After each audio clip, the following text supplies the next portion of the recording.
Several new and returning shows will be available to stream this weekend. And if you're searching for one to watch, we are here to give you some tips. TV Guide Editor-in-Chief Mickey O'Connor is here to help us with all of that. All right, so good to see you. Good to see you. Let's start with a show exclusively streaming on Netflix called Ozark. I want to watch a quick preview, and then we'll chat about it. Sure. Mom, what are we doing here? Your father's laundering money for a Mexican drug cartel. Hold on. Where's my $5 million? Someone's going to die. Relax. Why do I have this feeling we both know that you'd be better off dead? I mean, Mickey, What? I love Laura Linney. I love Jason Bateman. Set this show up for us. Yeah, it's hilarious. No, I'm just kidding. Yeah, it's a very different Jason Bateman. I mean, I think this is a really dark show. And again, like Netflix is just, it's producing so much content. This came out of nowhere. No one even knew this was coming. I had no idea. And Jason Bateman actually is one of the directors on the show. And, you know, yeah, it's a really dark story about this family that's on the run from this Mexican drug cartel. They decide to see if they can go off the grid. And it creates all kinds of family tension, and you know the FBI is after them, the bad guys are after them. Pretty tense.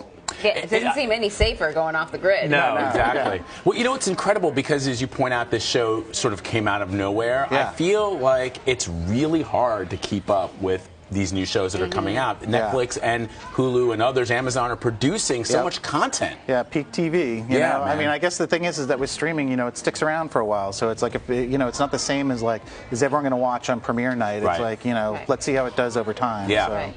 Speaking of premiere night, it was Game of Thrones premiere. Woohoo! Yeah. So this Sunday, there's a show premiering right after Game of Thrones. It's called Ballers. Yep. Let us take a look. Football's reality. The reality here is that it's our turn to step it up. Together, we are going to bring the football team to Las Vegas. Okay, so this is the third season for Ballers. Yeah.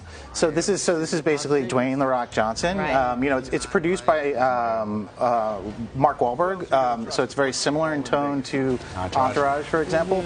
And he plays a former pro football player who now sort of works as a fixer, a deal maker in the sports industry. So the theme this season, you know, life imitating art, is that they're trying to get a pro football team in Las Vegas. And so you know, you'll see all kinds of cameo appearances from you know, big stars. Yeah, I see Steph Curry, Chris Carter. Yep, and my favorite is that Steve Guttenberg is on this season. Oh, he plays a very big sort of official in Las Vegas that they have to wine and dine to get this done. Oh, I got to see Very that. funny. That's pretty cool. Steve Guttenberg's awesome. It's interesting about that show. You know, the concept is pretty interesting. It does have that tone to Entourage because it is produced by some of the same folks. But the one thing about the Rock character is that he could be darker. It's clearly a vehicle for Dwayne Johnson, and it never really paints him in too bad of a light. Yes, he's got a drug addiction in terms of like painkillers and things, but you know, it's sort of like very kid gloves. Still pretty heroic. Yes, exactly. Yeah, I mean, that's his jam, you know, that's what he likes to do, you know, but yeah, this is something that he started doing before, I would say, you know, his movie career blew up, and he's stuck with it, and, you know, it's the show's all the better for it. I like Rob Corddry on that show. He's hilarious. He's hilarious. He's so funny. All right, finally, Issa Rae's Golden Globe nominated show Insecure is back on HBO and HBO Go this weekend. Before we get your take, let's see what she's up to. Are you originally from here? Yeah. You live near here? Yep. So where you from? Honestly, it doesn't matter what I say because this isn't going anywhere. That's how I feel. How are you still single? Oh my God. All right, Mickey. High Crimes and Misdemeanors. This show was, you know, it didn't make the Emmy race. It was shut out, but it's receiving a lot of praise. Yeah, it's great. And, you know, I think the first season, you know, this is based on a web series, so I think that the first season of the HBO series had to set up the world. You had to meet the characters. It was only 8 episodes.